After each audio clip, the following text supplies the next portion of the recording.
My guitar amp is pickup up a radio station from hell. I was terrified. Still am, if I'm being honest. It's not every day your guitar amp gets possessed. Here's what happened. My guitar amp started picking up a random radio station. Initially, it was faint, barely above a whisper. I just grumbled, then went back to practicing whatever I was working on. Probably something by Brandon Lake. The next morning, I'd completely forgotten about it. I had other problems. This was a dark period in my life. After spending my 20s touring in a Christian alt-country band, I decided to settle down and find gainful employment. Is there such a thing these days? Perhaps I'd find a partner and get married. Simple pleasures, right? Well, I did find employment, although I wouldn't call working at an outlet store, selling shoes, gainful. Around that time, I'd lost interest in playing music. In fact, I'd gone a full year without touching my guitar. I was emotionally drained, having spent most of my young adult life touring crummy venues and crashing in cheap motels. To make matters worse, no matter how hard I tried, I couldn't find a partner. This saddened me. Probably that's why I picked up the old Fender Telecaster again. Shame me if you will, but I knew if I performed at some open jams on the weekend, my chances of finding an interesting partner would greatly improve. It's worked in the past. You see, I'm socially awkward. A wee bit on the spectrum, perhaps. Picking up women was never my forte. I'd sooner sit on a frozen toilet seat than approach some good-looking stranger in a bar. Yikes. And online dating just isn't my bag, you dig? Tried once and failed miserably. I still prefer meeting people the old-fashioned way, in person, even though the process eludes me. When I'm performing music, however, they approach me. It's how I meet people. It's my superpower. Anyways, back to the amp. The following weekend, while I was plucking away on my electric guitar, it happened again. My amp was picking up a random radio station. Only this time, it was loud and clear. It scared the hair right off my head, what was left of it anyways. The DJ spoke in a low-pitched, sardonic voice. Something about his voice sounded off. It was too harsh, for starters. Like a chainsaw. Voices don't sound like that. Human voices, that is. His drawl was as deep as a Leonard Cohen song. A drawl that can only come from the deep south. Eastern Kentucky, perhaps. But not quite. It was unlike any voice I'd ever heard. I live in St. Paul, Minnesota, in a crummy one-bedroom apartment, nowhere near the south. So you can imagine my confusion. The voice speed-talked for about a minute, while I stood stupefied, scratching my head. Ultimately, I chalked it up to a faulty patch cord and kept picking away at Sturgill Simpson's version of a Nirvana song. When the DJ spoke my name, I nearly died. "Hey Noah," the voice croaked. "You gonna learn to play that thing or what?" I dropped my guitar pick and watched it bounce underneath the bed. "Welcome to WDVL 666 on your earthly dial," the voice went on, as if nothing out of the ordinary happened, as if he hadn't just spoken my name. "Hail Satan, he's the truth, the light, and the darkness." The voice rambled on and on, speaking so fast he barely had time to breathe. Meanwhile, I was trembling, my bladder threatening to burst. That the DJ knew my name troubled me most. I wondered what else he knew. Did he know my faith was weakening? Or that I'm a sinner? With a flick of the wrist, I turned off the amplifier. His grim voice died an awful death. I gulped. My right leg was twitching 1,000,000 miles per hour. What's going on? Was something wrong with me? Clearly there was. But what? I wasn't taking drugs. I rarely drank alcohol. Nor was I on any meds. I wasn't a weirdo. The people at work seemed to like me. And I wasn't living in some random haunted house. This made zero sense. Needless to say, I avoided the amplifier, choosing instead to practice on my acoustic guitar. Problem was, I could barely strum the damn thing. My hands were so shaky. That night, sleep was futile. My mind was racing. So, instead of tossing and turning, I did some research and discovered that the problem was, in fact, my faulty patch cord, just as suspected. The next day, after work, I went to a local guitar store and purchased a new one. Paid a hefty price, but I wanted the very best. Guitar stuff isn't cheap, let me tell you. When I returned home, the guitar amp seemed larger than life, lurking joylessly in the corner of my bedroom, daring me to plug in. Every time I'd pick up my electric guitar, ready to blast out some chords, my anxiety skyrocketed, and I'd put it down. My nerves were shot. I started talking to myself. Not a good sign. I had to do something. This was getting ridiculous. So, at long last, I plugged the shiny new cable into my amp, a Fender 68 Custom Deluxe Reverb for all you gearheads, and started rocking out. Nothing. No devilish DJ, no random radio station. Just pure, angelic Fender tone. Phew! Relieved, I set about working on some Johnny Cash songs. Who doesn't like the Man in Black? While I was belting out Ring of Fire, giving it all I had, the unthinkable happened. The dreadful DJ returned. Hell yes, my son. You will, in fact, burn in a ring of fire. Lord below, Satan is the way, the truth, and the answer. Give unto him, and he shall fulfill your deepest, darkest desires. I froze. My tongue felt like a sponge, my hands as big as baseball gloves. My blood turned to ice. Something about the voice paralyzed me. It was like he was in my room, delivering his diabolical sermon directly to me. That's right, Noah, he sneered. Give unto Satan, the Lord of Death, and he shall deliver salvation. You want a partner? A luscious, beautiful blonde? I'll bet you do. Or how about a busty brunette? Yes, sir, a gal that looves her country music. I unplugged the cord, hoping that would stop him. It didn't. Nah, he continued, louder than before. What you really need, Noah, my hapless human friend, is a fiery redhead. Lord below, one that'll suck the paint off your porch, if you know what I mean. Ha ha ha.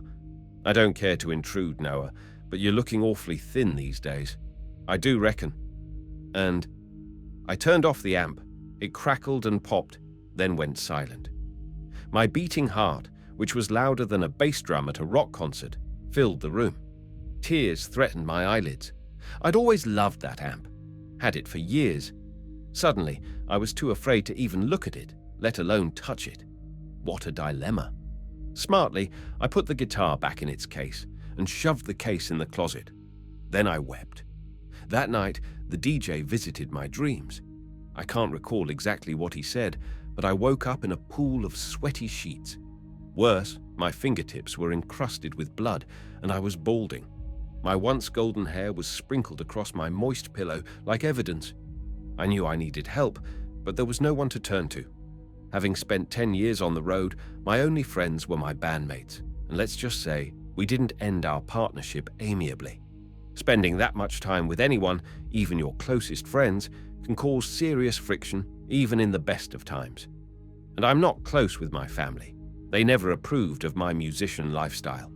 I have many acquaintances, but only one true friend, Peter, and he's going through his own version of hell, a nasty divorce. So I didn't reach out. After my morning shower, I put on a fresh pair of Levi's and a plaid sweater. As I was leaving the bedroom, my amp started hissing. The red power light was flickering. When it spoke, I nearly had a heart attack. "Plug me in," the DJ said in a croaky voice. "You're not scared, are you?" The rational part of my mind insisted that nothing was wrong, that this was merely my overzealous imagination. Had to be, right? But that didn't explain the voice. Amps don't speak, especially when they're unplugged. I shoved the amp in my closet next to the guitar. For the remainder of the week, I avoided the electric guitar and returned to my trusty old acoustic, a Gibson J100. Life seemed to settle. The following weekend, longing to find myself a partner, I decided to hit up a local jam session. It had been over a year since I'd last performed. I needed this.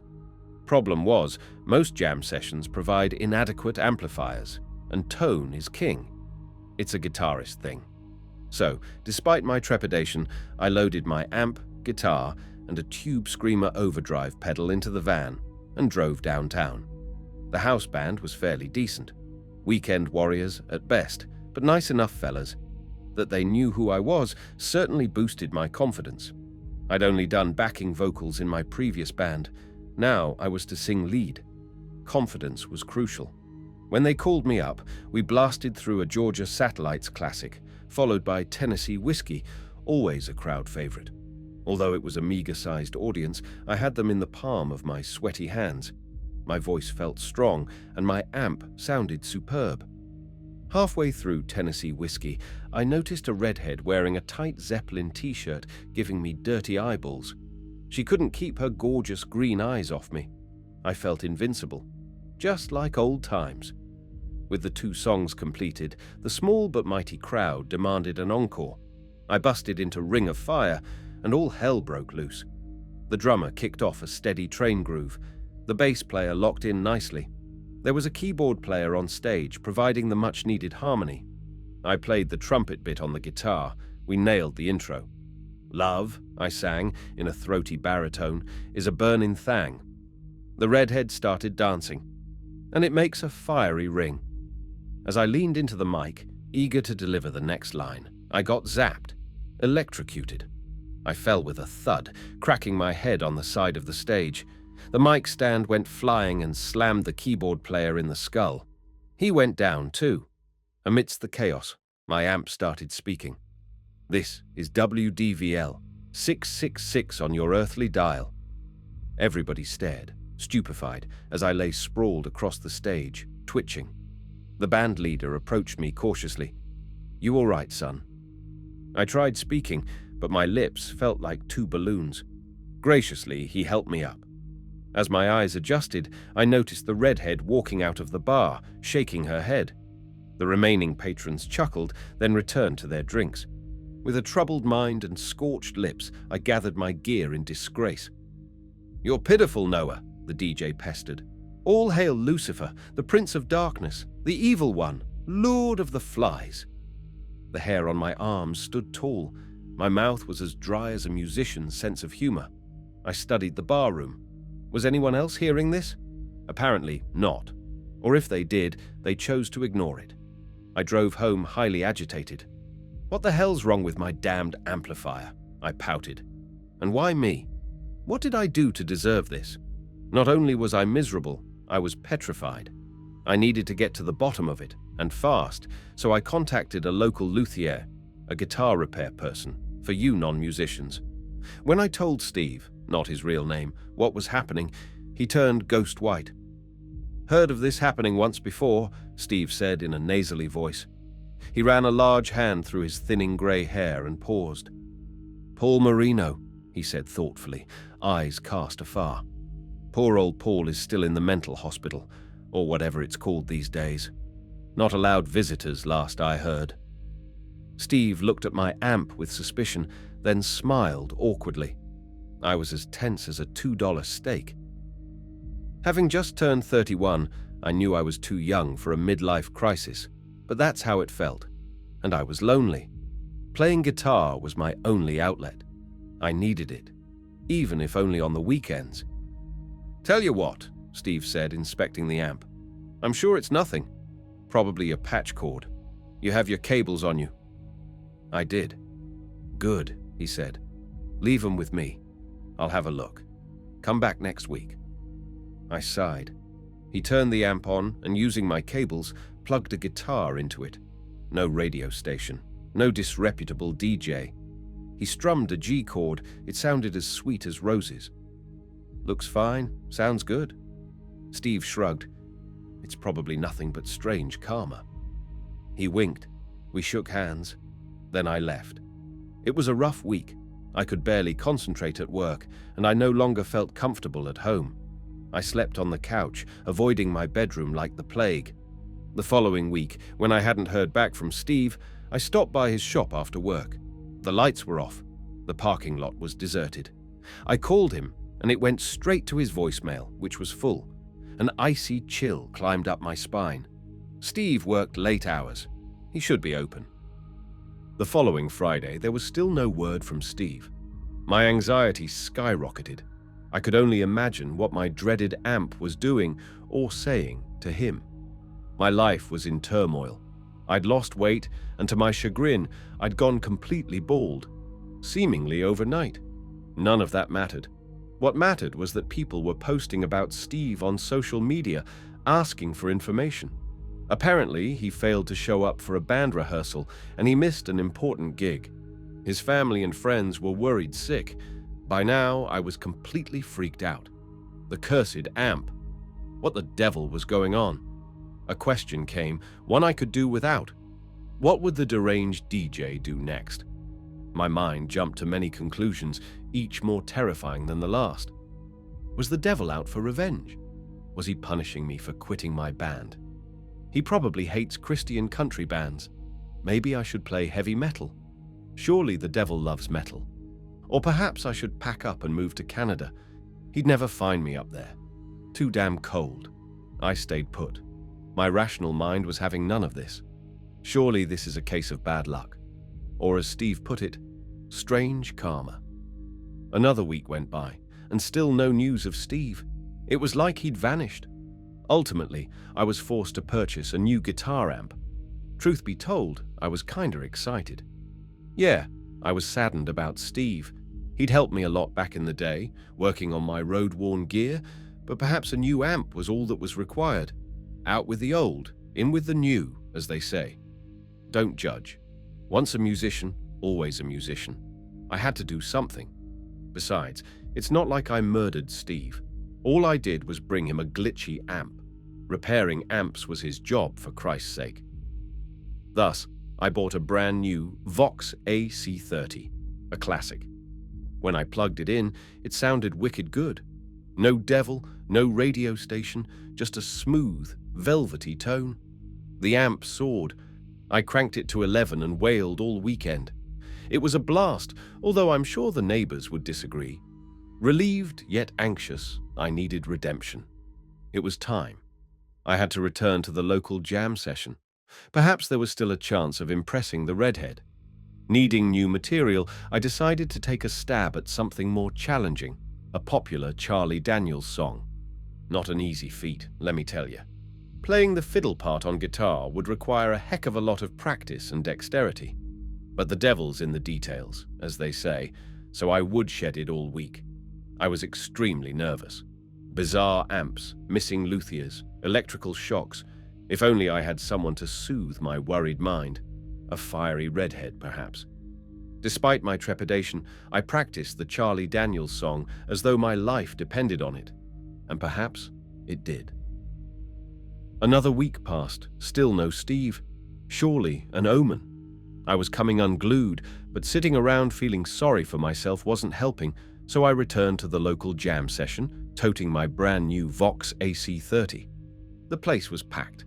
The fiery redhead was there, sipping cocktails in the corner with her friends. The host looked at me peculiarly, but smiled nonetheless. I was terribly nervous about performing the Charlie Daniels song. What if the house band couldn't handle such a challenging piece? Maybe I should reconsider and choose a simpler song. When I was called up to perform, a few patrons giggled, including the redhead. Despite my shotty nerves, I played exceptionally well. My guitar soared like an eagle. The Vox delivered what it promised. Killer tone. The band was hot. The audience was receptive. After blazing through a Jimmy Reed song, Big Boss Man, I started to relax. Things were actually going my way. It was time to play the Charlie Daniels song. The drummer, a middle-aged Mexican man with a cop mustache and hefty beer gut, looked uneasy. Nonetheless, he counted off, "The devil went down to Georgia," and away we went. "You gonna play that thing, boy? Or stand there looking stupid?" The DJ. His menacing voice soared through the amp speaker, clear as a bell.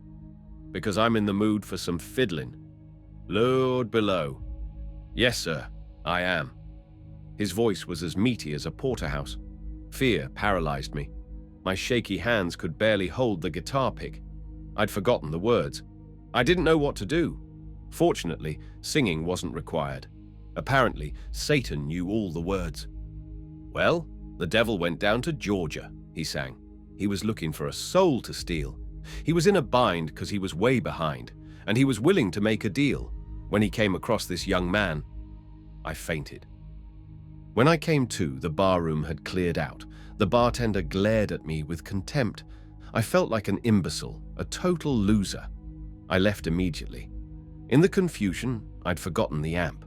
I considered returning for it, but was too embarrassed, so I stayed at home and wallowed in self-pity. I've thought long and hard about this decision. Maybe I should have gone back for it, maybe not. Hard to say, because what happened next still haunts my dreams. Later that night, in a burning ring of fire, the bar was set ablaze. Foul play is suspected, and still no word from Steve.